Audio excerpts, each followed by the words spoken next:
25 ବର୍ଷ ଭିତରେ ବିଜେଡି କେନ୍ଦ୍ରାପଡ଼ା ପାଇଁ କରିଛି କ'ଣ? ବଡ଼ ପ୍ରଶ୍ନ। କେନ୍ଦ୍ରାପଡ଼ା ପାଇଁ 25 ବର୍ଷ ଭିତରେ ବିଜେଡି କରିଛି କ'ଣ? ନାହିଁର ଜିଲ୍ଲା ଆମର କେନ୍ଦ୍ରାପଡ଼ା। ସେ ଯାହା ବି ହେଉ 25 ବର୍ଷ ଭିତରେ ବିଜେଡି ସରକାର କେନ୍ଦ୍ରାପଡ଼ା ପାଇଁ ଯାହା ନ କରିଥିଲା ତାହା ମାତ୍ର 2 ବର୍ଷର ସରକାର ବିଜେପି ସରକାର କିଛି ମାତ୍ରାରେ ଉନ୍ନତିମୂଳକ କାର୍ଯ୍ୟ ମଧ୍ୟ କରୁଛି।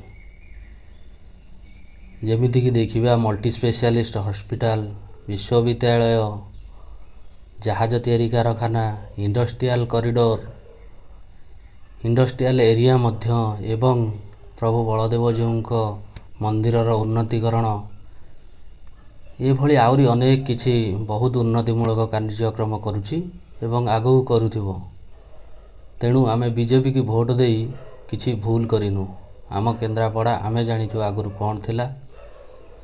ଏବେ ଯାହା ବି ହେଉ ଡେଭଲପମେଣ୍ଟ ହେଉଛି, ଧୀରେ ଧୀରେ ହେବ, ସମୟ ତ ଲାଗିବ, ନିଶ୍ଚିତ ହେବ ଏବଂ ବିଜେପି ସରକାର କରିବ ବୋଲି ମୋର ଆଶା। ଜୟ ଜଗନ୍ନାଥ, ଜୟ ବଳଦେବଜୀଉ।